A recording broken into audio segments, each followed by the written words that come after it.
Hello, good morning and a very warm welcome to today's event. It's so great that many of you are so able to join us this morning for today's dialogue, which focuses on digital transformation and looks to address the key question: how do we improve product development with new ways of working?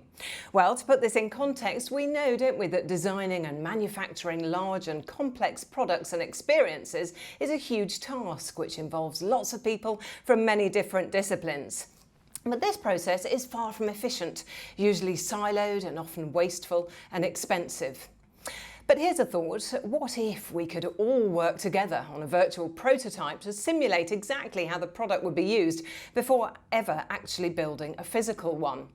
Well, this is already possible using model-based systems engineering, which focuses on creating and exploiting system models as the main means of information exchange. So over the next 2 hours, we are so thrilled to have prestigious speakers across industries to share how they have embraced MBSE to increase customer and supplier collaboration, as well as improving engineering efficiency. My name is Sian Jones, and as a TV presenter, a speaker coach and a conference host, it's my absolute pleasure to welcome you here for the next couple of hours. So to give his own introduction now, I'd like you to be introduced to Peter Krantz. So Peter leads the sales of Cassia, which has a multi-platform software suite for computer-aided design for Dassault Systèmes. He's really passionate about MBSE and is leading the project in the Northern European region. Peter, good morning. It's wonderful to see you. Thanks for having me. Today, when you buy a new product, you're looking for the product to be smart, connected to your telephone, but also to make the products speak to other products. Even you might aspire for them to have some degree of autonomous function or machine learning. All these things put a huge demand of the R&D departments to cope with this increasing complexity. Still, the management demand that you should deliver the project on time, on budget, reduce the risk for recalls, and also in the end deliver what the consumer wants. The traditional way of working with document-centric system engineering have taken us so far with just increasing number of man-hours in the projects. But now we have come to a limit where we need to investigate a new way of working to handle all this complexity. Today we're assembled here to see if model-based system engineering could be the answer to those challenges. Would it help to have traceability from early requirements down to systems, detailed mechanical construction, and electrical and software? Would it help to have a early concept architecture level definition before we start with product detail definition to make trade-off studies? Should this function be implemented as a mechanical function, electrical function, or even as a software function? We also need to cope with new regulations. For example, automotive industry needs to do functional safety checks on the functional level before they can launch their products.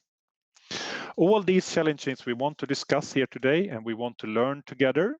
So I encourage everyone to share their experience, questions, and topics they want to raise in the interactive sessions. Throughout the event, we will also learn how to get started. From our partners, Capgemini and Scarecrow, we will also see how we can get additional resources to support you in your journey. We will discuss the role of a champion that can drive the initiative at your company. And finally, we will also discuss the need for a strong change management program to make sure everyone is aboard on this business transformation. So I really hope everyone participate today, and hereby I declare the Model-Based System Engineering 2020 Dassault Systèmes Virtual Conference open. Over to you, Sean. Peter, thank you very much indeed. Yes, an exciting couple of hours ahead. And as Peter said, we're so delighted to have you all here today. Okay, I'd like to introduce our keynote speaker for today. So Scott Reed is the UK MBSE technical lead at Capgemini. He's an experienced systems engineer with a background in the defence sector. Focused on military vehicles development, he has extensive experience of implementing MBSE on major programmes, as well as introducing it to new teams and businesses. And he's here to outline a vision for MBSE, how it is becoming more important in society and what we can anticipate over the next 3 to 5 years. So Scott, good morning. It's great to have you here. Good morning. Thanks for having me.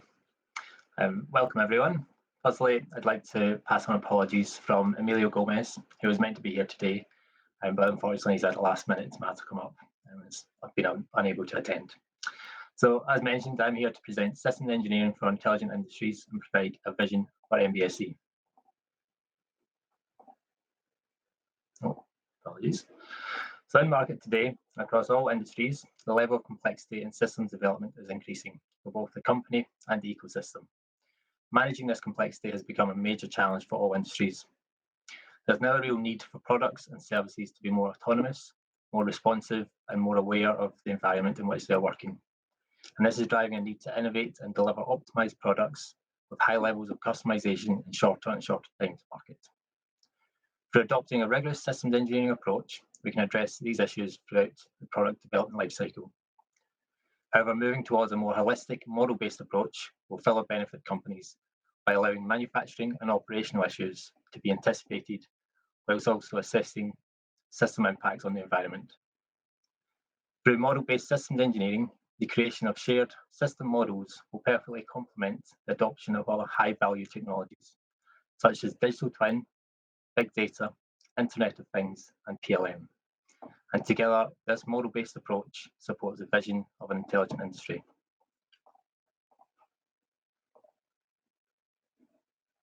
So, systems engineering has developed greatly over the years into what we know it as today. As always, it begins with a number of pioneers who come up with new ways of working and new methods and new tools. This was back in the 60s and 70s. And in this case, this comes to life in a number of standards and best practices, and focuses on moving from paper-based design to model-based design. This has been widely adopted for engineering products across many different industries where the benefits have been realised. From there, we've been able to push the implementation out to all industries and not only focus on product development.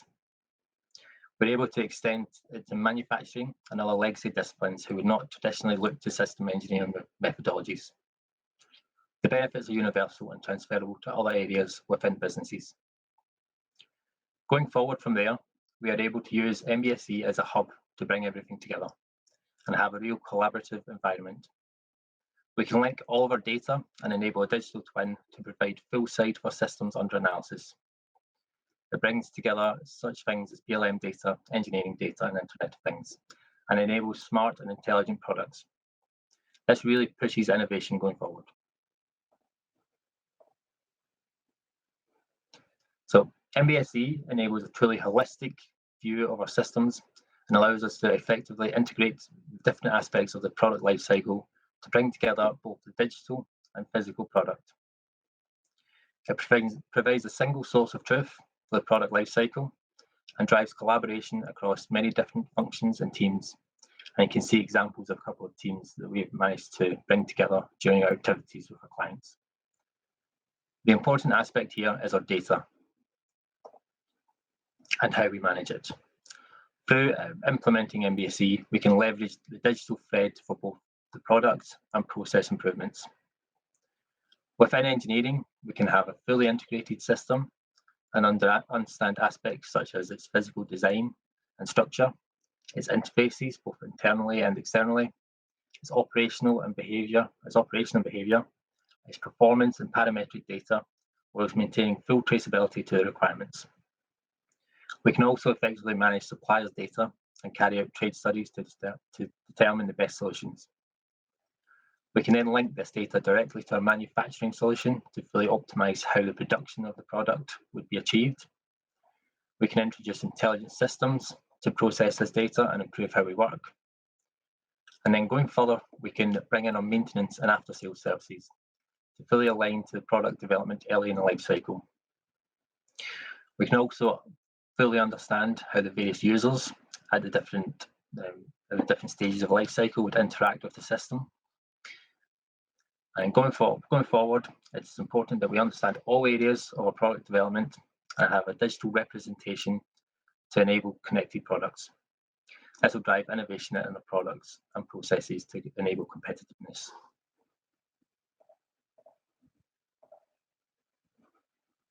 So we're able to realise a number of benefits through the holistic implementation of MBSE across the lifecycle. This is crucial to help break down the conventional silos found within engineering, manufacturing, and operational departments. Silos existing between different domains within these areas, such as mechanical teams, electrical teams, hydraulic teams, and so on. Each of these having their own view of the world, their own tools, and their own data systems. As well as breaking down these traditional internal silos, it is also a very strong tool to closely align the OEMs with their supplier base. This is done through the clear definition of requirements and management of the traceability, by allowing the impacts of the change to be assessed, and also by providing a tool for verification and validation of the delivered system, whether that is a product, manufacturing system, or operational service. Most common implementation of MBSE is at product level, where the system of interest is the component itself, but there is a growing expansion towards industrial and operational modelling as well. Here we can see the benefits at each stage. So at product level, you can reduce overrun cost and time to market, as well as lowering the risk of innovation. At the industrial level, you can increase production capacity, optimize the system through predictive maintenance, and provide industrial traceability.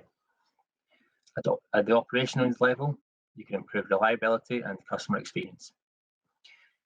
And implementing MBSE across all of these domains gives the additional advantage of being able to analyse change impacts and trade-offs throughout the entire life cycle.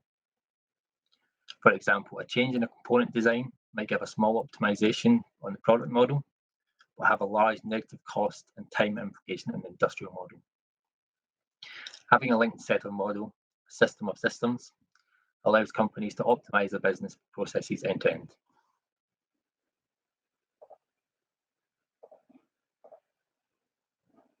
So how do we do it?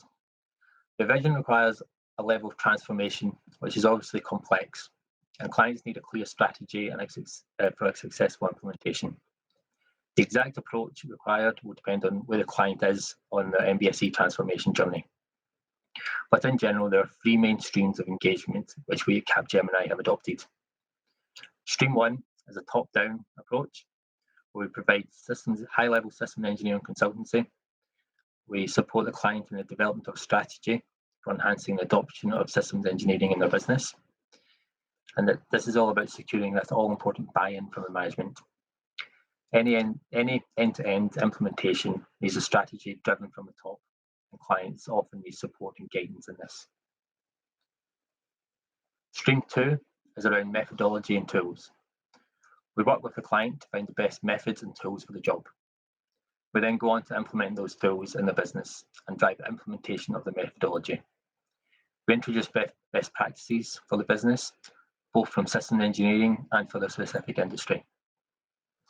We also provide the full IT solution and maintenance going forward. Stream three is a bottom-up approach, where we apply a full integrated MBSE solution for the client. This is where we perform the modelling activities and we can fully integrate ourselves into the client's team. Or the fourth approach is a global transformation, where we cover all three areas from end to end. Examples of this are Airbus and EDF, where we are currently working on large-scale projects and trying to transform these businesses into intelligent industries. By assessing the client's landscape upfront and having the capability to support them in any of the three areas, we ensure that stakeholders from around the business all stay engaged and motivated to deliver the transformation. The high-level management control the budgets and need reassurance that the end-to-end strategy is working and that the company-wide value is being achieved, whereas the different engineering, manufacturing and operational teams on the ground need to see tangible short-term benefits delivered for them. Otherwise, they'll lose motivation and jeopardize the project, and that jeopardizes the project. This is a delicate balancing act, which needs a multi-time frame solution, delivering short-term incremental solutions from the bottom, whilst maintaining the top-down strategy to ensure management buy-in. So you've seen our vision for the intelligent industry, where we aim to lead companies in the digital transformations and introduce systems engineering approach and MBSE to ensure digital continuity and enable technology advancements such as digital twin. Thank you. And back to you, Shan. Wonderful, Scott. Thank you so much. We've got some questions coming in. I suppose there's one that I would like to ask first of all. You talked about the transformation approach there, using the example of Airbus. How do you manage expectations and make sure that absolutely everybody is engaged and bought into the process right the way through that transformation stage? So, like I said, it's important to set goals and set achievable goals, and it changes depending on who you're talking to. So from the top level, from senior management, you have to look at the end-to-end strategy and ensure that you can show that you're achieving that throughout the project. Whereas from the bottom, from the day-to-day workers, the teams that we're working with, the operations, the engineering team, we have to have short-term goals, short-term achievable goals. And we continue to manage our progress throughout the projects and then report back on a regular basis. Okay, so communication, absolutely key. And can I just ask you, how long does a MBSE rollout actually take? That's one of the questions that we've had in. So that very much depends on the business and their strategy and their objectives and what they want to achieve. Depends where they are on the MBSE transformation journey. If they have adopted system engineering practices already, or if they're looking to start completely from the ground up. So it's very, very dependent. It's hard to say. It's hard to give a number, but it's one that we would come in, we would work with our client to begin with, and we would determine a roadmap.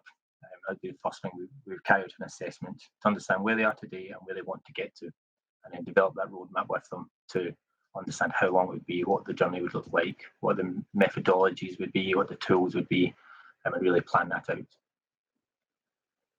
Okay, so different on a case-by-case basis. And yes. Moving on from that, then we've got a question that's just come in. How long does the productivity dip last as the company does make that transition?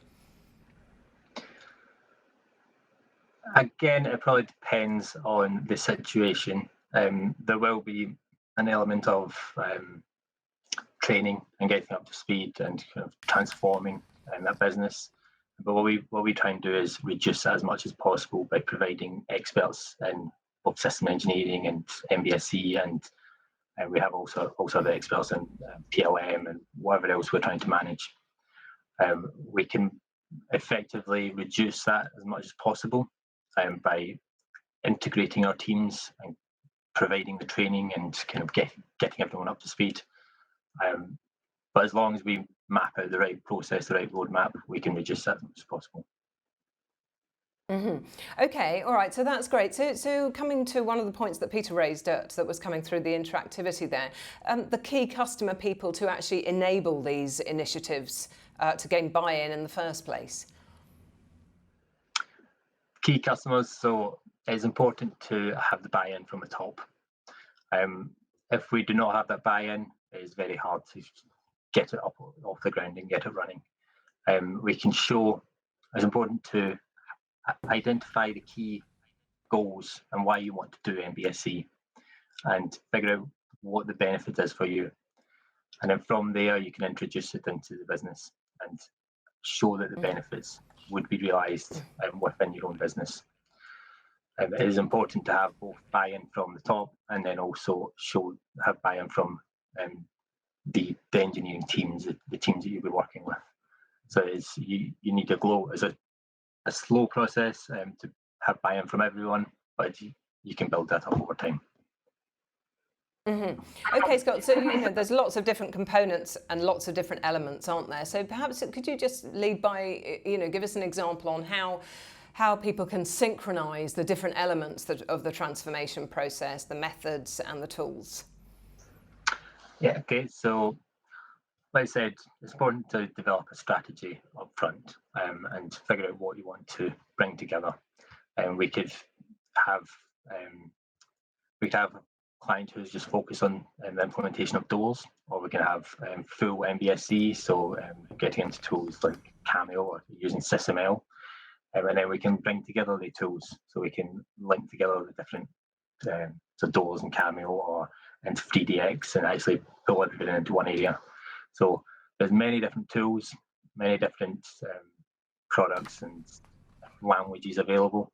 Again, it's important to figure out what you want to do, what you want to benefit, where the benefits are, and where you are today, your maturity level today, and where you want to get to. Do you want to be a market leader? Do you need to be a market leader in MBSE, or are you looking to realise some lower level benefits by adopting that process? Again, we can help to map out that roadmap with you and understand how best to bring everything together, all the different tools and what you want to achieve. Okay, no, that's brilliant, Scott. And can I just pick up then? So if you're talking about the benefits there, what are the typical benefits from MBSE that can be sold in easily? Okay, so a big one is the siloed working that you're able to reduce. You're able to provide a truly collaborative working area, which brings all the teams together. Instead of having multiple teams working themselves and having different interpretations of requirements or work packages, you can have one model which has all of your data, all of your solution in that one place. Having that area can really benefits the teams, as we all have a coherent view of where we're trying to get to and what we want to achieve. We're also able to show where the work packages lie, so where the interfaces between the teams are, who owns the certain equipment, where the functions lie, how it operates within one model, and have that understanding. And then from there, we can go out and involve other areas, so maintenance. We can bring in the maintenance teams within that behaviour and have all the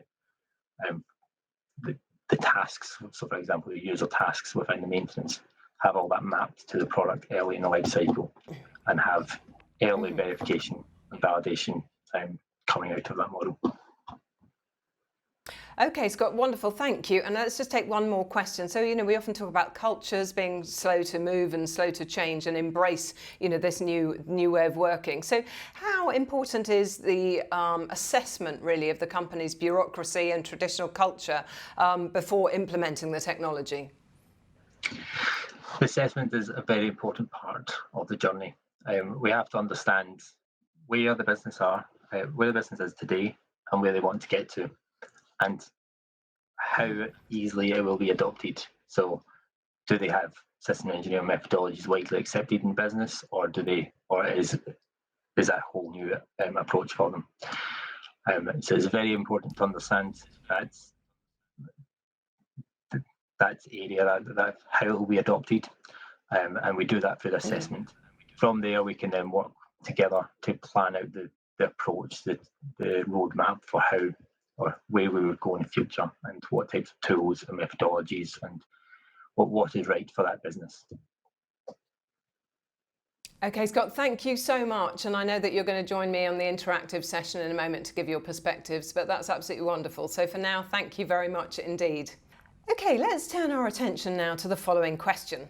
In a world where all products are becoming smart, connected and more complex, what should a successful MBSE strategy look like?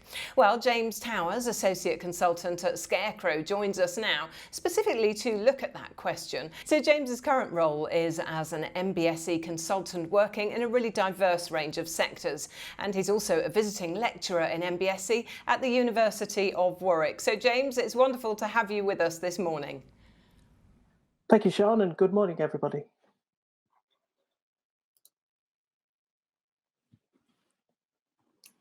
As Sean said, I'm a consultant in model-based systems engineering and also a visiting lecturer at Warwick. And I'm going to talk to you about some of the elements required for a successful MBSE strategy this morning. I'm pleased to report that many of the points I've got here have already been said by both Peter and Scott. And that is that in order to implement a successful MBSE strategy, you really need high-level sponsorship. The reason for that is twofold, really, is that you want all your initiatives to align with the strategy of your organization. So you don't want to be implementing MBSE if that's not what the organization requires. And ultimately, you're going to need some funding at various stages. So it's easier if you've got buy-in at the top level. to help you guide you through that process. It's also important to have an MBSE champion. That's somebody who can fight the corner for MBSE when people are resistant to the idea. Somebody who can explain it, somebody who can take the time, somebody who can represent the idea of model-based systems engineering in your organization when required. Implementing model-based systems engineering is like any other change project, and therefore it should be run as a proper project with a budget and with a project manager. That doesn't mean to say that you have to have a specific individual who's the project manager. It could be one of the engineers involved in it, but there will be specific project management activities that need to happen. It's unlikely that you will have all the capabilities in-house to start with. You may need to train people. Well, you'll definitely need to train people. You may want to mentor people. It's useful to either procure or to buy in those capabilities from consultants and outside bodies.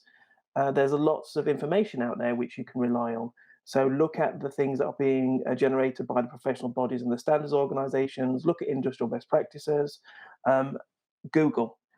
Find out papers on Google about how other people have implemented model-based systems engineering and what the challenges are.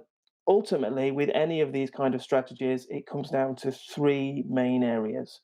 And the three main areas are the people, and by people I mean competent people. So have they got the skills and capabilities required? Processes, do you have adaptable processes which allow you to implement model-based systems engineering successfully? And then the third one, do you have the correct tools? And do the tools have the capabilities required for model-based systems engineering? If we think about the people, then I have a diagram here which explains the different levels of capability required for different communities within the organization. If we take the yellow ring on the very outside, there's the wider community. The wider community need to have a basic understanding of MBSE principles and benefits. They may not be involved in the MBSE themselves, but they need to know that your organization is an MBSE organization and the reason that you are doing this. And that's because the change will have some impact on them, and they need to understand that the pain of the change, if there is pain, is worthwhile, and that the end result will be worth it. And the next circle inwards, a slightly smaller circle, are the model consumers. These are the people who don't necessarily create the models, but they will be aware of the models in everyday use, and they will see the models, and they may see outputs generated from the models.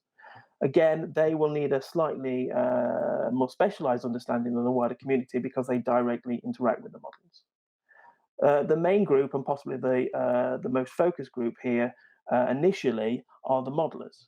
These are the people who are going to interact with the models on a daily basis. They're going to create the models. They're going to understand how to use the tools. They're going to follow the modeling process. And they're also going to coach the consumers. As the people who've created the models, they're going to explain the models to the people who consume the model and review the models. And then right in the very center, the red circle, we have a core of people who are the MBSE specialists. These are the people with detailed tool knowledge. So these are the people that give you internal consultancy and support in your tools. They have in-depth knowledge of the modeling languages that you're using. They understand architecture frameworks that you're using, how to set up your tools and integrate your tools, how to create document templates. These are the really MBSE technical people, a core team, who are there to support the general modeling community and do the tasks which aren't necessarily everyday tasks. A good example of that is creating document templates. You may spend a very intense 2-3 week period at the start of a project creating a specific document template, of which you will then use tens, hundreds of times throughout the project. But once you've created it, you'll probably never revisit the template. And so these people need the specialist skills to be able to do that, possibly once in the entirety of the project. Okay.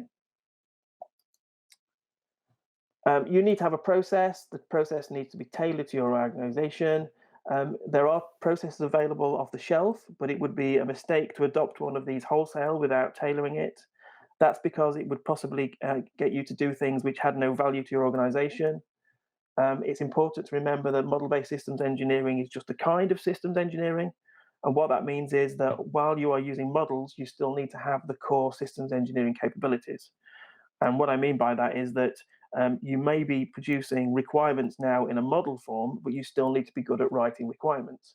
You still need to understand the basic concepts of requirements, what makes a good requirement, how to write them. And all this is driven by the left shift principle, which I'm sure you're all aware of, which is the idea that the later in the life cycle that you find defects, the harder and the more expensive they are to fix. So we produce more effort upfront because it gives us paid off in the end towards the project. And by the end, I mean through operation and maintenance and disposal, and hopefully through manufacture as well. There was an interesting question in the last session, which is how do you get over or how big is the initial dip in productivity when you first implement model-based systems engineering? The thing to remember is that you shouldn't compare the dip in productivity in systems engineering between model-based systems engineering and document-based systems engineering, because ultimately you will get a larger payoff towards the later life cycle stages. So even if it takes you longer to do model-based systems engineering than it originally took you to do document-based systems engineering, which inevitably it will do for the first time, it should still increase your productivity in the later life cycle stages. So in the overall project life cycle, you'll still be better off. And then we also need to talk about tools. So I'm not just talking about software tools such as Cameo Systems Modeler, although that is very important, but you also need to think about the system modeling languages that you're using and any architecture frameworks you're using if you're in the military domain, things such as DODAF and the NATO architecture framework, or in the latest iteration of these things, the Unified Architecture Framework from the OMG. So you need to think about those things. You need to think about customizing your tool. Do you require domain-specific languages built on standard notation? Do you need document templates? You most certainly do. You need to ensure your tools support all of these capabilities. And when you do tool evaluation, don't do it as a standalone exercise. Do it as realistic to a real project as you can. So that means don't just get the modelers to evaluate the tools, get the stakeholders to evaluate their outputs as well, because that gives you a better, more rounded view of how the tool's capabilities will fit inside your process. That concludes my short talk on the strategy for implementing model-based system engineering, and I hand you back to Sean. James, thanks very much indeed. Well, not surprisingly, lots of questions have come in. So thanks so much for James, and thanks for being so clear around that. That's wonderful. And I think one question that resonates with me, and I'm sure with lots of people, is actually, you know, when you're actually describing what MBSE is to people who actually haven't been exposed to it, or people just don't get it outside of the sort of systems engineering industry. How do you describe it so simply so people understand what you're talking about straight away? Yeah, that's a really good question, and we did dive straight in without addressing that point. For me, I think the best mental model to understand model-based systems engineering is that in the antithesis of model-based systems engineering is what we call document-based systems engineering. In document-based systems engineering, people produce lots of artifacts, lots of engineering documents in different tools. So you may have Word documents, you may have Excel spreadsheets, you may have Visio diagrams, you may have lots of different entities produced in lots of different tools. The challenge with that is how do you know that they form a complete and consistent set of information? It's very difficult to lay them all out on the table and review them all in one go. Model-based systems engineering is an information management strategy. And what it says is we'll have all the information in a single model. You can think of that as being a drawing package with a database behind it. So all the information is a single database. And instead of people creating documents separately, they all collaborate on a single model, and then we generate these documents from the model. Because we have a single model, it means we only have one place to look if we want to find out about our system. We don't have to look in lots of different places. It also means that we're able to build in, and this is really important, we're able to build in automatic verification rules which check that our model is complete and consistent. Okay, yeah, that's wonderful. So that's very clear, and I've got to say I had to watch a few videos myself to understand it, but that's wonderful. So thank you. Following on from that, though, you know, once you've explained simply what it is, how do you overcome resistance in organisations to MBSE? And I know we're going to be looking at that a little bit later on in some of the workshops. So there are no specific strategies for overcoming MBSE. And I'm not trying to weasel my way out of that question. What I'm really saying is that it's like any change process at all. In order to overcome a change process, you have to understand what people's fears are to the change. Not everybody will be fearful of the change, but you have to understand what people's fears are. And so that's really, you have to in some senses, have a divide and conquer strategy, which is you work out who are your supporters, You work out who are the people that don't really care either way how you do things, and then you work out who are the people that have objections. And you focus your energy on the people that have the objections, and you work out why they object, and you try and address those objections. And people always come back to me and say, well, what if you try this and they still object? And what if they try this and they still object? And what if you try this and they still object? Well, in those scenarios, you have to take other approaches. If honestly you believe you can't convince people, there are only two things that can happen. Either they leave the organization or you leave the organization. And let's hope it never comes to that. Absolutely. So let's just say we've got buy-in then. So one of the things that often comes up in these conversations is return on investment. So how long can it take to see these benefits? So that really depends on your product lifecycle or your system engineering lifecycle. So it really depends. If you're producing a fast-moving consumer item, something where you have a development time of only 12 months, so from concept to it appearing on the shelves is 12 months, you would expect or you would hope to see gains within the 6 months time frame. So you'd expect to see increased systems engineering effort and then improvements in manufacturing, improvements in distribution and those kind of things. If you're, on the other hand, you're producing a rather large infrastructure project, which is going to take 10 years, then you may not see the benefits for 5 years. One important figure, and this applies to systems engineering in general and not just model-based systems engineering, is that you want to be aiming for 15% of your overall project budget to be in systems engineering. Now, some people say that sounds like that's a very small amount, 15%, but actually when you consider that you usually have very small teams compared to the rest of the organization, systems engineering, that it actually is quite a lot of effort, 15%. Okay, James, there's lots more questions there. Sadly, because of time, we'll have to move on, but perhaps we can arrange to get those questions answered post our discussion today. So, James, for now, thank you very much indeed. And I know you'll be a valuable part now of our discussion as we move forward. I am going to bring my panellists back in now. I've got Scott, I've got James Towers, as well as Pierre Morel. He is industry business consultant expert at Dassault Systèmes, and Pierre is in charge of the consulting methodologies and large project consulting. So Pierre, good morning. Very good morning to you. So gentlemen, let me ask you to review what's coming in and to highlight some of the areas that really resonate with you.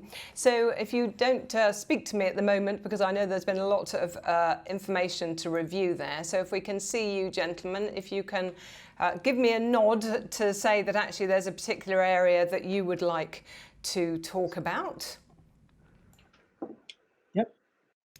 Everybody nodding? Yeah, okay, that's wonderful. So James, why don't we start with you? So what area would you like to pick up on? We can see there that we've got a high number of likes on the first one, but really anything that really resonates with you.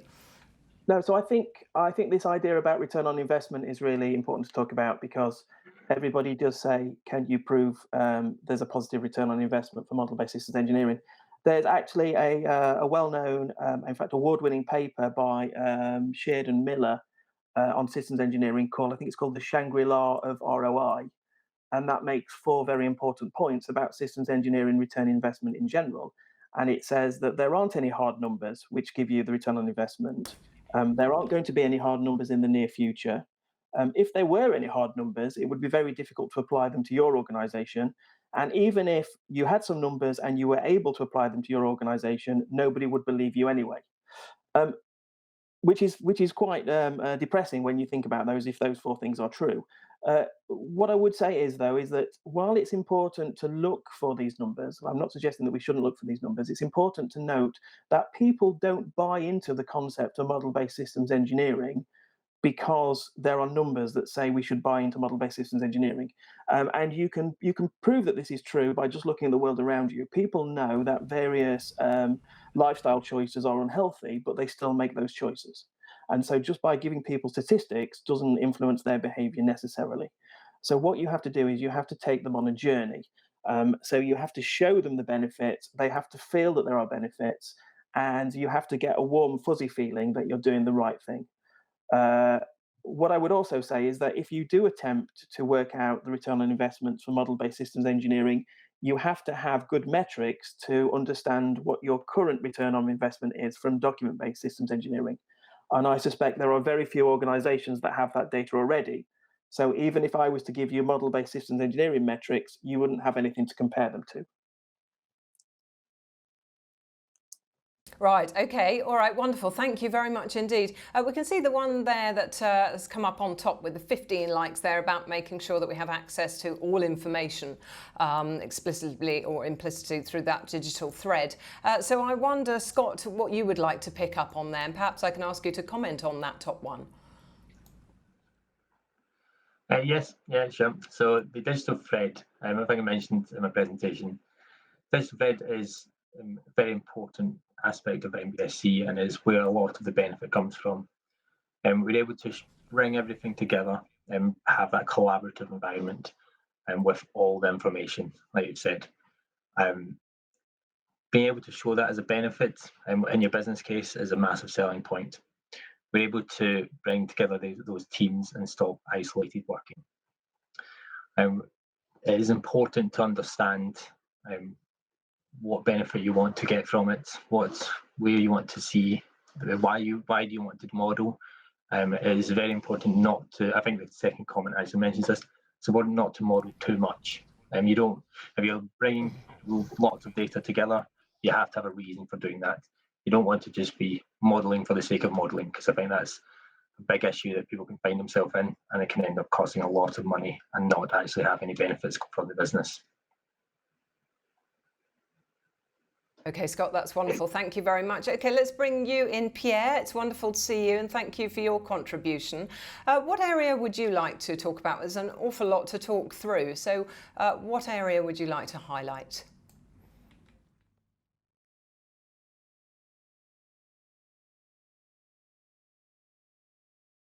Okay, so Pierre, we can't hear you at the moment. Now you should be able to hear me. Yes, I'm sorry. you're there. Yes, so all those questions Wonderful. are in fact very interesting, and we are, when we speak about MBSE, we are speaking about a change of culture and organization and tools of enterprise, or at least parts of an enterprise, which itself is a complex system. So it's not, all those questions are interrelated and in the transformation towards MBSE, and they all need to be addressed. First of all, I would like to come back on identifying the business value. I think it's absolutely crucial. And when I participated to successful MBSE transformation, it was very clear from the start that there was a business value which was simple to articulate and which was understood by all levels in the company. And it was actually quantified in terms of KPIs. And although there is not one KPI for all companies, you should really look for the right KPI that talk to your executives and that can be also derived at the operational level, that they can be understood by the middle management and also by the users in the end who operate the processes. In fact, you should apply in a way the method of system engineering to the transformation. Drink your own champagne. In fact, what you are trying to transform is a system, it's the enterprise. So identify the value, the purpose of the transformation. Why do I do MBSE? Is it to bring faster technology on the market to make my product much more competitive, for example? And then from there, understand what is the value chain. And this relates to the digital thread I've seen mentioned in those IDs. When you identify the value chain, you understand what are the activities performed in your enterprise to deliver the value. For example, how do you innovate? How do you start from innovation ideation? And how do you define new features in your product? And how do you integrate those features in your programs? This will explain you the value chain that serve your competitiveness on the market. So, and you go down to the resource, and there you understand by architecting the transformation, what value you can target and what cost will be you will associate with the transformation. So be a system engineer and engineer your transformation as a system, I would say. Thank you so much. I'm going to invite my panelists in again. So can I ask you, you've all had a good read through there.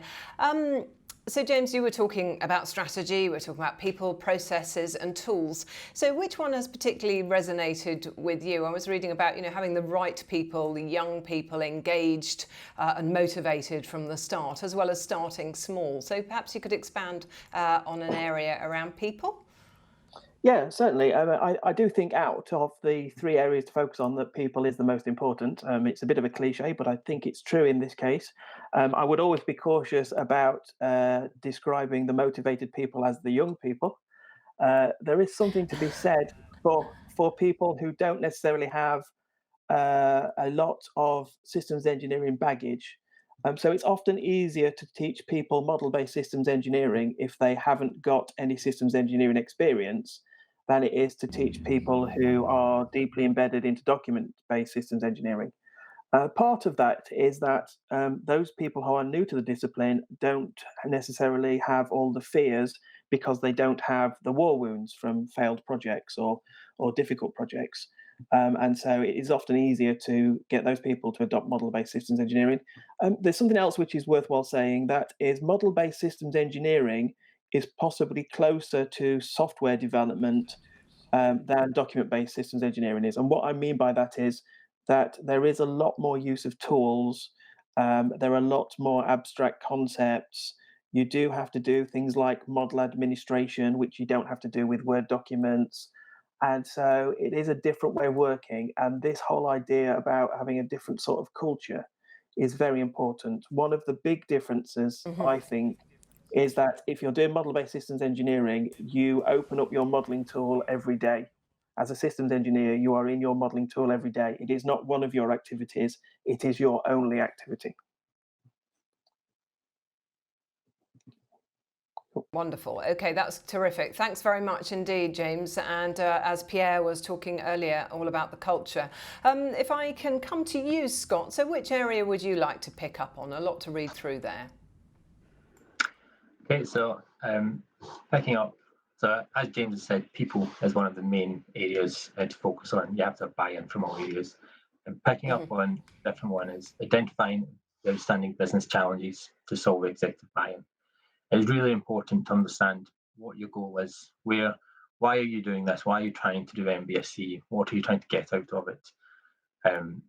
It's important to start small, have a clear goal in mind, and then understand where your business is today in terms of maturity, and understand where you want to get to. That will help your strategy, your development, your roadmap. Again, I've mentioned our value assessment. That is something that we really try and do. We try and understand what is going on, why do you want to get to it, and again, linking back to people. When you're doing that, it's important to include all stakeholders. You don't just include systems engineers. You include all engineers, all stakeholders within the business who have parts to play in that project, and try to come up with that plan to bring them together within the MBSE implementation. Scott, thank you very much indeed. Pierre, if I can come to you now, from your perspective, what in particular has resonated? There's a lot about people getting on board, but I wonder, if you can reflect of your own experience at Dassault Systèmes and what resonates with you there. In fact, I found funny that the two first questions are the two first remarks are a bit antagonists, the 7 and the 5. One is speaking about leveraging expertise of a team, a very focused team, and the other one is about spreading it among different organizations, not necessarily the most efficient at MBSE. MBSE, I mean, there are two words. There is model-based and there are system engineering, two expressions. And I think my experience is that the huge business leverage done on MBSE is about system engineering. It's about organization and a better collaboration of people in a company. So it's important to first understand what is the business value you want to deliver. And it's only by through the value chain you're going to understand who are the people who are actually critical to deliver the value. And you'll find in this chain people who are actually very efficient at MBSE, like we mentioned software and electronics. And you will find also people which are more close to the physical hardware of the product, the mechanical, but also the people working with physical tests, with sometimes the requirements at marketing level. All those people may be as important as the pure MBSE expert in your transformation and in your way to apply MBSE.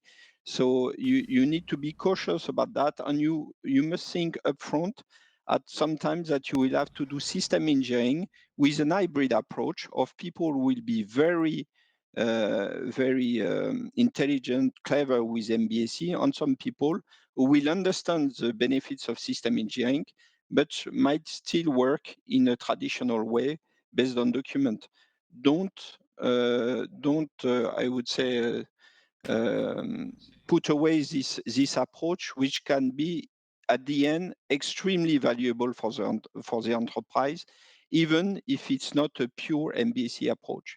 It's mostly a value based on the system engineering approach deployment. Pierre, thank you very much indeed. And gentlemen, thank you all for your perspectives, and to you all for your input. Thank you.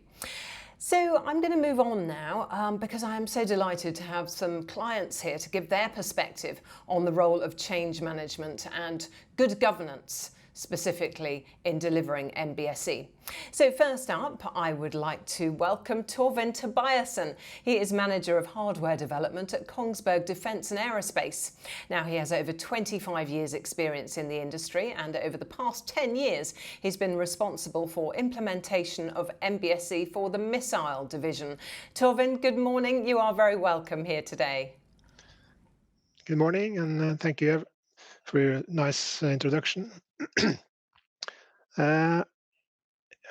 I'm going to talk about first a few words about the company I work in, and then I will tell you a little bit about our story related to MBSE. It has been quite a long story, and then the main focus will be on giving some advice on how to run a change management project like this. This is me. So, as you said, I have a background from mechanical engineering. I started in this company in 1996, so it has been some years. In the beginning, I mainly worked with analysis before I became a manager about 15 years ago. And I'm now managing the hardware development team, which is about 65 people in the company. And beside managing the department, I've also been involved in an MBSE project, which has been running for about 10 years.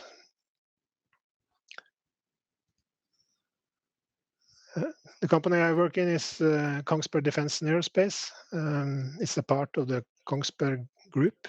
Kongsberg Group has about 11,000 employees and many business areas. One of them is Kongsberg Defence and Aerospace, which is the military part of the organization. We are about 2,900 employees.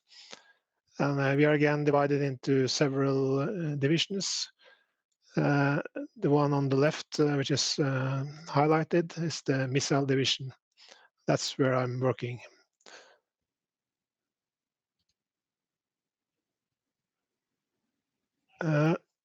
This timeline shows our MBSE history. Actually, it started in the beginning, mid of 90s, 1996, when the NSM project started. And NSM is the Naval Strike Missile. It's one of our two main products, NSM, and the other one is JSM. It's missiles. And in the beginning, especially one part of the organization, the safety department, was very eager to promote the need for a functional architecture or a functional description of the product, because they needed that to be able to do their analysis, the FMEK analysis. At the same time, the software department also started doing object-oriented design, and they started using UML, which is a modeling tool. And we also tried out a software called Slate, which was a model-based system engineering tool. But I struggled because it was difficult to actually agree on how the model should look like, what this was all about, the vocabulary, and they misunderstood each other. So at one point of time, in 2007, when the JSM project started, we started two activities in parallel. One was what we call an MBSE testbed, which was run by the line organization. And the other one was starting to use SysML in the JSM project. Those two initiatives was run in parallel. The MBSE testbed was mainly focusing on trying to understand model-based engineering in detail, aligning the process, aligning the vocabulary and the definitions, while the JSM project was actually start using SysML to model especially the software and top system part of the product. In 2015, we joined the effort. We agreed on what the model should look like, and after that, we have run in one common project. And today we have reached a stage where we have a division-wide decision to start using 3DX and model-based system engineering. But we still have a way to go before we are actually implemented it in all different disciplines. Okay. There are some basic foundations that I think is important if you want to start thinking about MBSE. I think I already talked about some of them today. Commitment. Of course, you need commitment from the management, because you need that to be able to get the money that you need to buy licenses and stuff like that. But most of all, I think it's important to have commitment from key technical personnel, because my experience is that they are the real decision makers. They are the people that the management listen to. So I would focus on identifying the key decision makers in the organization, down in the organization, and to try to push it onto them. You need a motivated and skilled core team. I will not try to, if you meet some people in the organization who are resisting strongly, I would not use time try to convince them.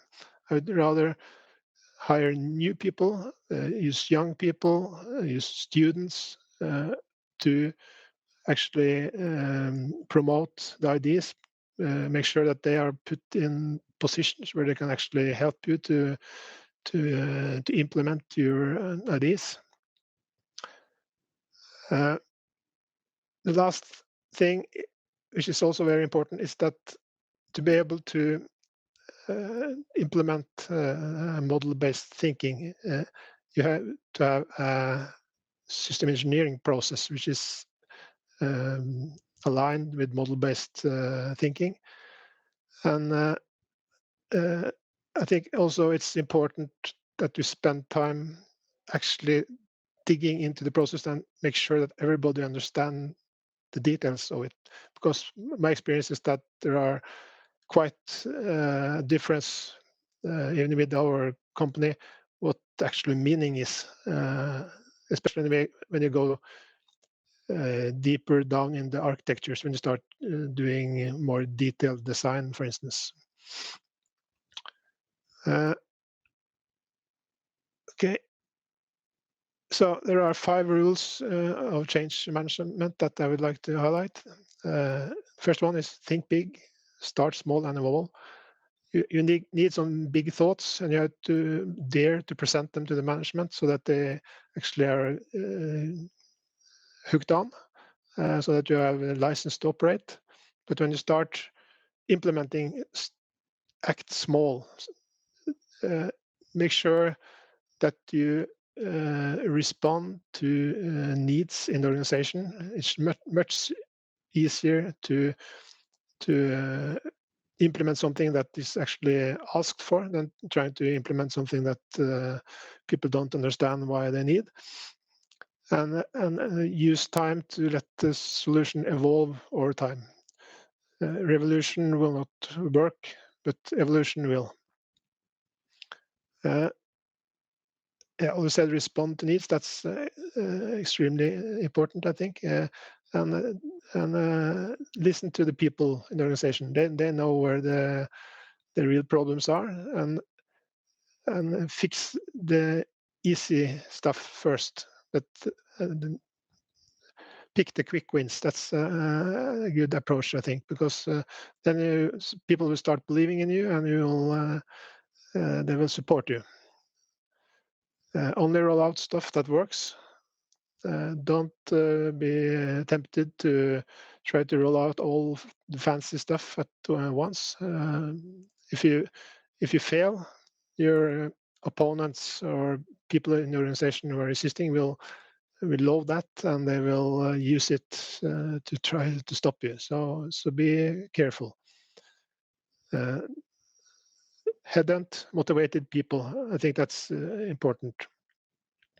We have a great success using the university here in Kongsberg and students who are eager to learn new things. They are motivated and they are open-minded. And we have used them, put them in central positions in the projects where they actually can influence and help to widen your ideas in the organization. And last one is maybe the most important: be patient, never give up. I believe that the one who never gives up will essentially win. So stay focused. If you get no in some place in the organization, change the direction a bit, but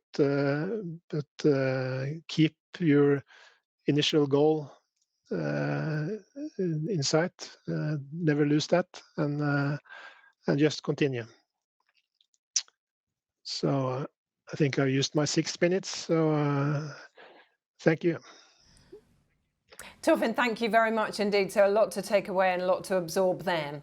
And I know that you're going to be around for the Q&A, so do please keep your questions coming as well. You'll be helping me out in the workshop as well later on. So next, I'd like to welcome Peter Blom. So a tiny bit of background. So Peter is a senior business IT analyst at Scania, the Swedish manufacturer of commercial vehicles. So Peter, it's wonderful to see you. Thank you for introducing me.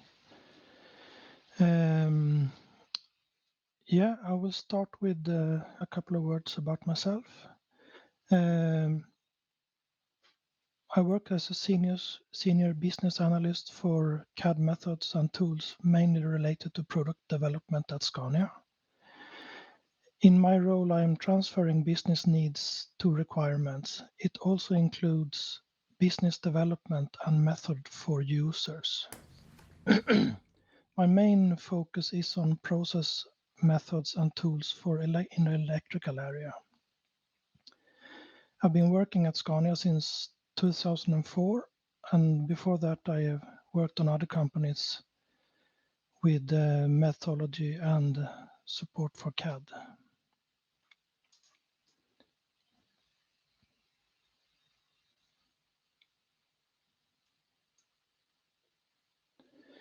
So I've been asked to share some of my thoughts about MBSE and what we are and what we do on Scania. Where are we today? Yeah, as I see it, we are in the beginning of the journey. And for us, we have started a project we call the MBD project, and we see this as the first step. And I'm not directly involved in the project, but I have talked with the project to get some input from them. And some of this comes from them and some are my experiences. First of all, the project has been working a lot to get support for the MBD project. And now we have support from the top of the organization. And in our company presentation, it says that Scania is the world-leading provider of transport solutions. Together with our partners and customers, we are driving the shift towards sustainable transport system. And Scania's aim to drive the shift towards sustainable transport system is one of the key areas. And one of the steps to reach our goal is to shift towards simulation-based product development. And when shifting to simulation-based product development, model-based definition is one step. In the Scania strategy for 2025, there are 6 digital opportunities where MBSE and simulation-driven product development is one of them. And with support from the digital strategy and the Scania strategy, we have now created an MBD vision. And the first step in the journey is the MBD project, where we are aiming to replace the 2D drawings and let the 3D models be the information carrier through the whole process. The MBD project we are in now is implemented or is about to be implemented in our current CATIA V5 platform.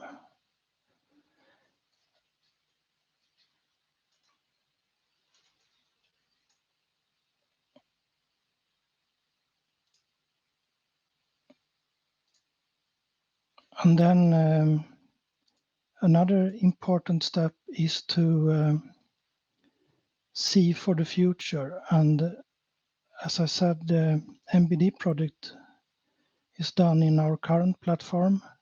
And in parallel with that, we are also working to upgrade our platform. So we are having a project where we are implementing 3D Experience platform completely.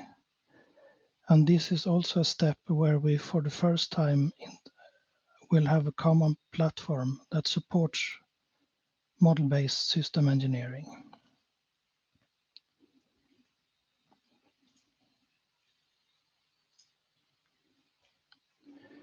That was what we have ongoing so far that I know of. What we have for the future is also the process for electrical. We think that we can take a big step with model-based system engineering here, but we also think we had a quite big challenge here. Today, at the Scania, for example, the process and tools for functional design is owned by the department, one of the departments working with function design. The tools and process for system design are completely owned by one of the departments for system design. When we come down to the more physical part, wiring design, harness drawings and 3D design, the methods, process and tools is owned by the CAD department where I'm working. And my department is also responsible for the CAD and PDM tools for Scania in general.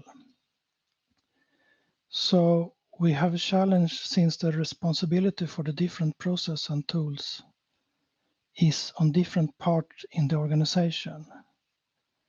And the different parts have their own priority and focus areas and so on. So this challenge is to bring all together to get everyone to drive in the same direction. And this is something that we are struggling with today, and we hope that we can overcome this. But as said earlier, we need to get everyone seeing the same picture. And to be able to do this, we need to get full support and commitment from the top of the organization, which we think we have today. So we are seeing forward to this. So this is my thoughts. Thank you so much, Peter. That's great. Okay, and finally, let's move on to our final speaker, Jörg Heyhoff-Schweider. He's Digital Product Engineering Systems Lifestyle Management at CLAS, which is a global agricultural machinery manufacturer. So Jörg, it is so great that you can be here to join us today. Yeah, thank you for that warm welcome. So, yes, I want to take you to a journey from requirements engineering to model-based systems engineering, because I think that's exactly the journey we are currently into. And so, as you probably know or may know, CLAS is one of the world's leading agricultural machinery companies, and those machines, at the moment, focus pretty much on the operator assistance and are already working highly autonomously. In addition, there's also some connection aspects, so that farm management systems across several suppliers are connected. So also a system of systems perspective, and that's what we are currently acting in. So. And in 2014, there was actually kind of efficiency program set up here in the enterprise where we initiated the project requirements engineering for systems.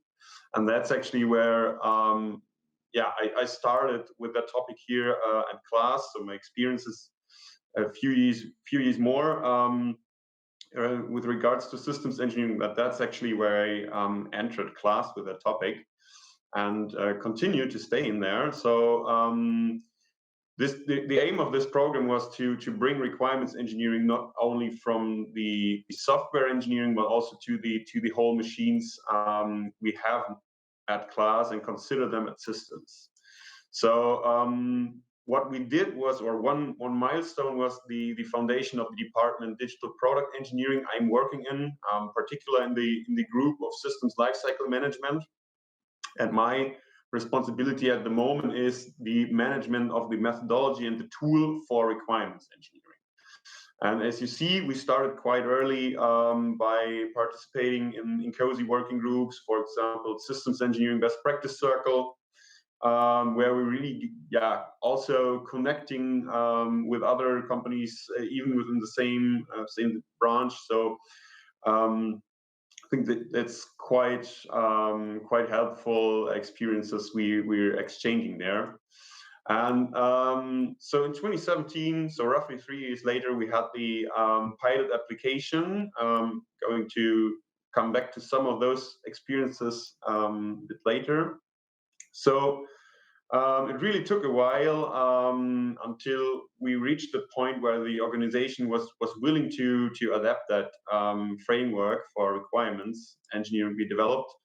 And so we were trying to go to a bit more advanced stuff, and that's what we did in the Systems Engineering Solution Lab, so SESL, where we do some pre-development activities, and Dassault Systèmes is deeply involved in that activities as well.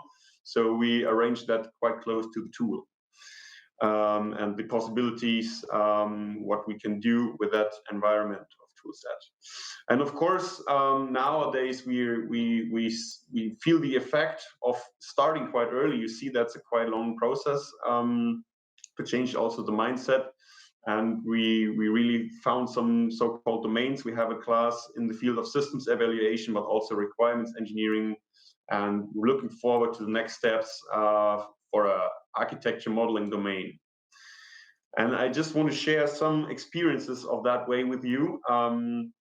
So one key experience was that the management is definitely too far away from the topic of systems and requirements engineering. So they don't know how it looks like, how it feels like to apply it. So creating some resistance or some kind of skeptical feeling at their point of view, and we trying to integrate them, for example, either by participating in the project or by demonstrators in workshops, so they can participate in there as well and just get a better feeling how it really feels like and looks like to apply it. Another key finding was just do it, because when I was talking about the pilot application, it wasn't actually that easy to do it, because we had quite a few opponents which were part of an expert circle, and we could convince one of those opponents not just to participate in demonstrations, but just start doing it. And that was actually a turning point for him, because he actually changed from an opponent to an advocate. And that was the point where also he was actually convincing the project leader. So the systems engineers were convinced by that way as well. So because they were just interacting with it. And that's, I think, really one quite important point, not just demonstrators, but really let the people participate in there and just do it. What was quite important was that we have focused on the human being. So the people who had to apply those techniques, the methods, the tools, etc. So we really tried to coach them and to coach the whole project team. Of course, with focus on everyone's strengths and weaknesses, let's say it in that way. And I think that really helped to gain acceptance and the level of application. And one last aspect, so we started with requirements engineering, and we always communicated requirements engineering. But what we actually did was setting them or preparing the mindset for systems engineering. So we already introduced a kind of layer concept where we have different layers of abstractions and so on, functional thinking, etc. within the requirements engineering. So all the next steps following can directly integrate in that framework and don't require new ways new ways of thinking, because people start already to think in that mindset by applying the requirements engineering. So yeah, that's what I prepared for you. So let's move on. Okay, Jörg, thank you so much, and that's really interesting to talk us through that journey there, which is wonderful. So we've got some questions come in, so we have some time for these now. So let me just ask one for you. You know, you talked about just doing it, just really going for it, and actually, you know, getting around that kind of skeptical management, and I suppose that's a cultural thing as well. But actually, was it an easy journey, or did you have to work very hard through the through the coaching and the mentorship like you talked about? Yeah, it was not that easy, to be honest, but in the end, it was also a bottom-up approach. So we convinced really the people working with it, and the management was at some point really blocking it, and they were actually trying to forbid that they use it. But yes, the people really convinced them, so the actual users, and that made life for us much easier. So in the end, we had, on the one hand, a bottom-up approach, but also top-down from the top management, and that's, I think, was key of success. Mm-hmm. Yes, and we've heard that a lot, haven't we, today when it comes to strategy. Okay, so that's wonderful. So if I can invite Torfinn back in, and I think many of us, interested in the military environment, how do you exchange systems behaviours information in a strictly controlled collaborative environment, Torfinn? You mean internally or externally? Yeah.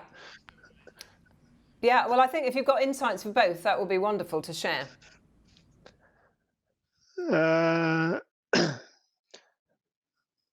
It's a bit difficult to talk about because it's very easy to get into restricted information on how we handle data and stuff like that. So, but maybe you could elaborate a bit more about the question. Yeah. Yeah, no, I suppose just sort of generally collaborative, perhaps if you can't talk without giving away too many trade secrets, if you like, just some examples of sort of, how you exchange information internally. How does that work? Yeah, also historically we are a document-based organization, so we used to also document internally to share information, but actually, when we started this JSM project in 2007, we started using models instead, and a system model-based approach using SysML and the Magic Draw tool. So actually, internally, all the information is now handled within that model. And when we go externally, we are still document-based. So we extract documents from the model and send them out as we have done since the beginning of the company, actually. So we are still a mix of internal model-based communication sharing and document-based when we go outside of the company. Okay, all right, that's wonderful. So I've got a question for you, Peter, if I can come to you. Let's talk about how easy it was to engage the wider supply chain to support MBSE approaches. Yeah, we also, by historic reason, is working document-based. So in the area where we are working more model-based, we have selected suppliers that supported our way of working, and that was quite a challenge. Yeah, it's not that easy to start doing it. As what I know, we are mainly working internally with a model-based approach still.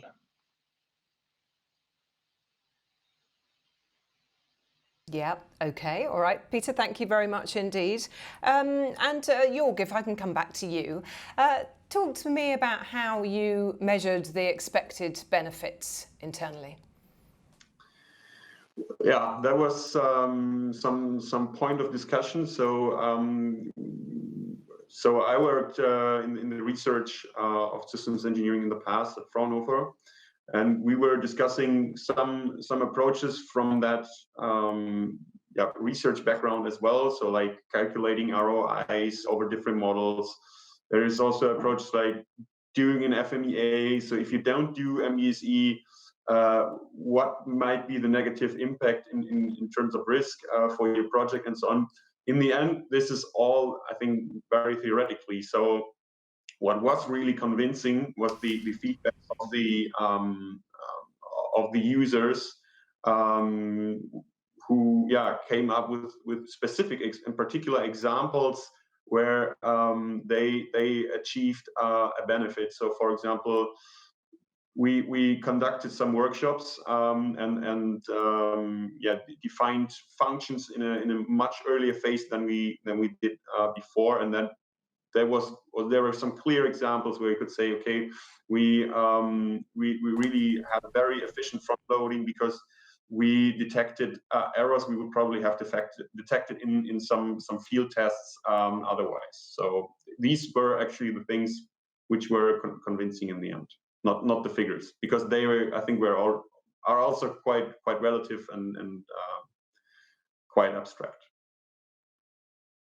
Okay, all right, that's wonderful. And maybe I could ask the same question to Torfinn there here about measuring the expected benefits. Perhaps you could give us some examples of those. Yeah, it's very difficult actually to measure because we don't have anything to compare to, especially in our company when we have project that's run over 10 years. So actually we need to wait to the next 10-year project before we can actually measure whether we have been more efficient or not. But we have done some tests. For example, we are working with a model-based work instructions in production. Actually, that they make their work instruction directly based on the model information. And there we did a test where we actually did the work twice. Once in the all the way with documents, and another team with model-based, and we actually saw a quite interesting increase in efficiency, about 50%.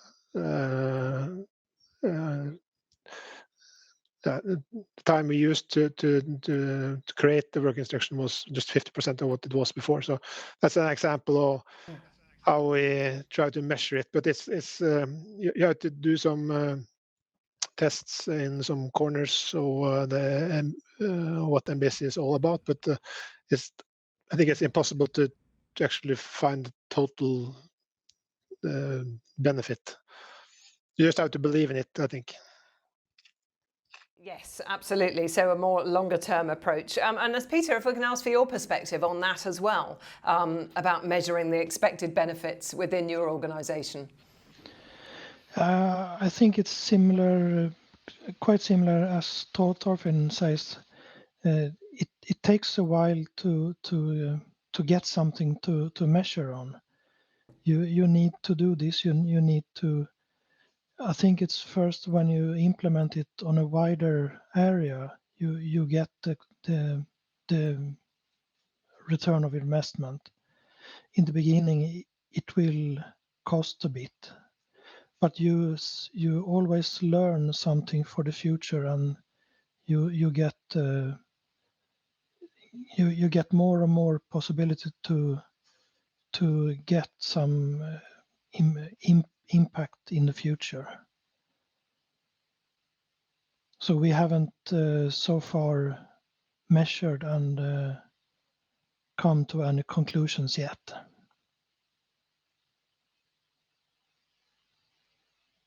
Okay, Peter, thank you very much indeed. And I suppose before we move on to getting you all involved in the interactive workshop, I think it'd be interesting to hear from our panellists, you know, words of wisdom of overcoming the challenges that we were seeing coming in, and perhaps the way forward. So it would just be interesting just for you to summarise, I suppose, you know, what you would invite delegates to do if they are having challenges that they need to overcome, and we're going to explore this a bit further in the workshop. So final thoughts, I suppose, from you, Jorg, if that's possible. Of course. So start early. So that's probably one key message, because it really takes a long time until people start adapting those mindset. Get the top management behind you, but also the users. Yeah, and that's probably what I would say. Okay, all right, that's fantastic. And if I can ask the same for you, Peter, so some final thoughts just to summarise to give people the confidence to move forward. Yeah, I think it's important to try to motivate everyone and try showing what the benefit will be in the end. In the beginning, it may cost some work, but you will get it back in the end. And just motivate and be patient. Hold on. Yes, okay, finally as well to you, Torvin. Okay, I think the most important is that you have to be patient because it will take time. And try to find the people in the organization that actually are decision makers, who are actually the management listening to. Try to involve those guys, and as someone else earlier said, just do it. You don't win the battle by just arguing through slideshows and presentations. Prove it, implement it in some small scale, do it in a real project, and that will be your best argument, actually.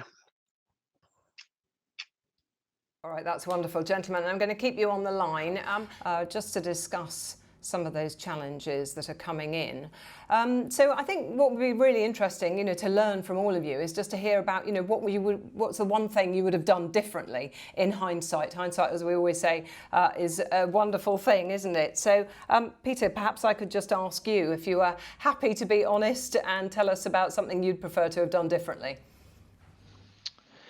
Yes, I think maybe we should put more effort into getting full support from the organization to really motivate people doing this and show the advantage of it. That should have been done more. We have put a lot of work in it, but you could always have done more. Okay, wonderful. Jörg, perhaps I can ask the same question to you. So something that you would have done differently in hindsight, can you share with us? Yeah, so we accompanied the projects, along the progress moving through the project, and I would try to stick even closer to them because that's the only way that you can recognize, okay, what modules of your methodology or what kind of tool support would help you best in that particular situation. And so my experience is you have to be really, really close to them and like follow every step they do to deliver also really well coaching. Okay, all right, that's really helpful. Thank you very much indeed. Let me just ask another challenge here. If I can just turn to my questions that are coming in. Is there a role to work on overall product architecture? Maybe a new organization structure is needed. Perhaps you could comment on that if I come to Peter for that.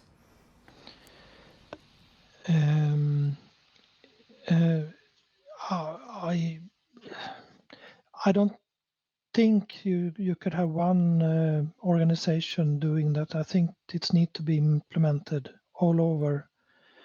Maybe some controlling organization, but I think it needs to be implemented in all different areas, mechanical, electrical requirements and everything.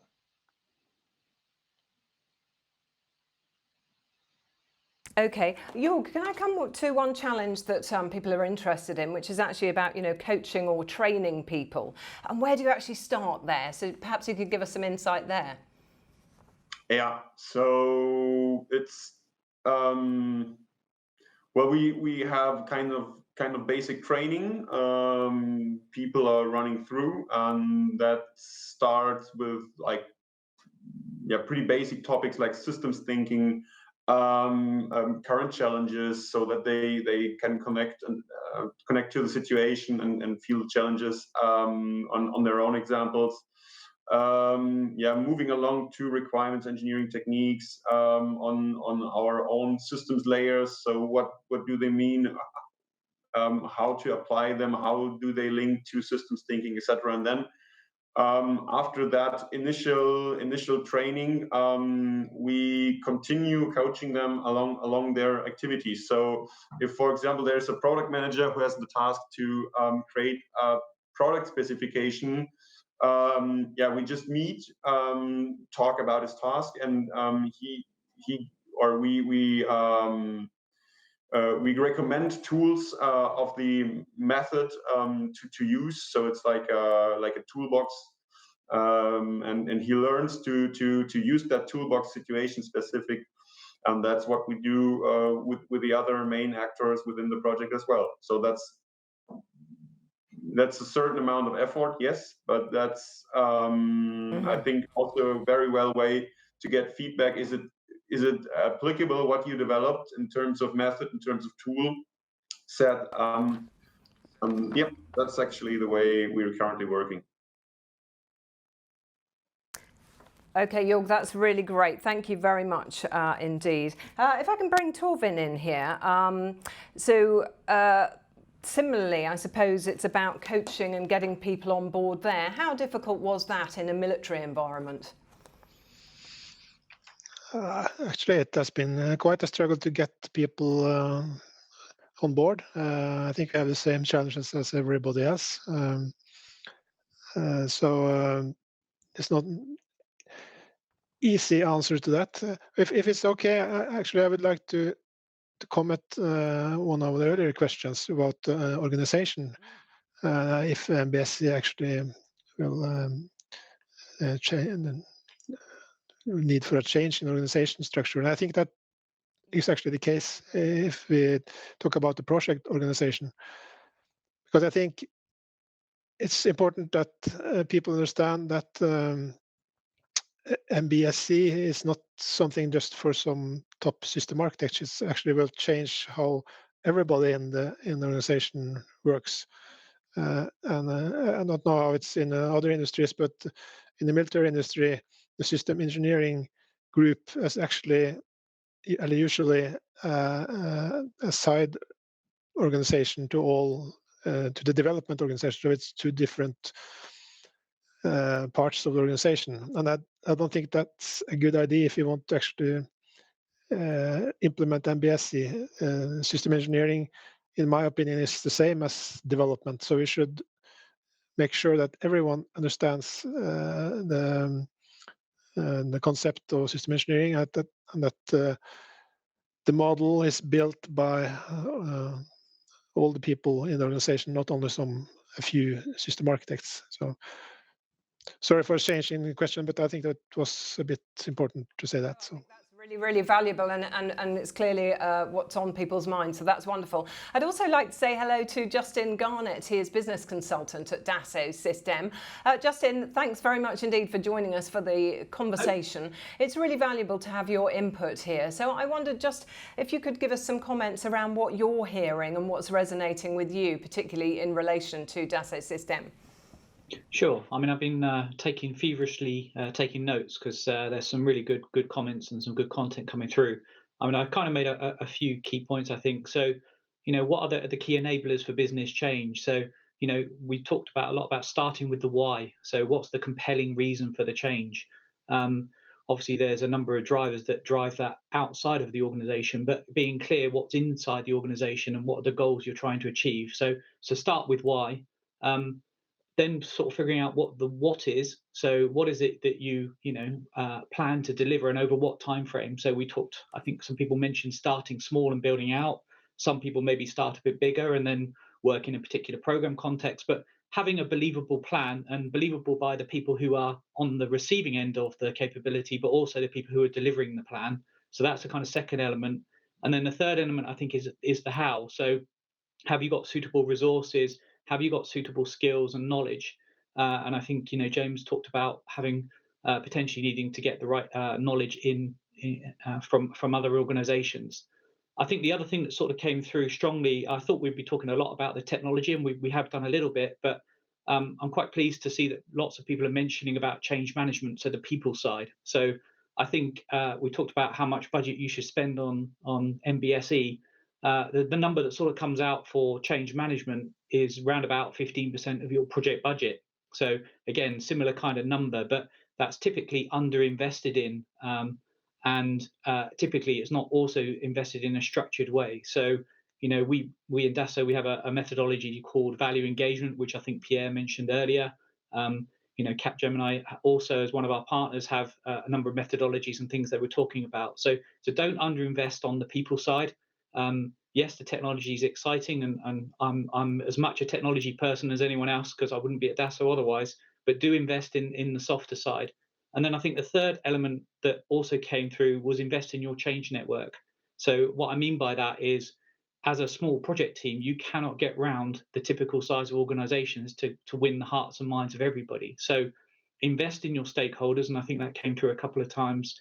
Spend some time getting them on board with the why, understanding the plan, getting them to believe, and then get them to sell your plan out. So, and that's not just at the top level, and that's important, but also at all levels of the organization.